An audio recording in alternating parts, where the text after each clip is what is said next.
kahapon.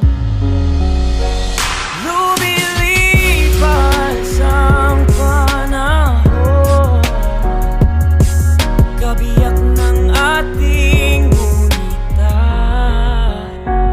Ang mga puno't halaman, bakit kailangan lumisan?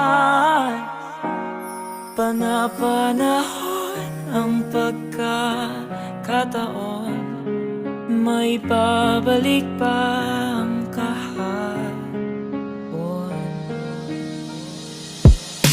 Ngayon ikaw ay nabalik, katulad puri ng iyong pananabik, na makita ang dati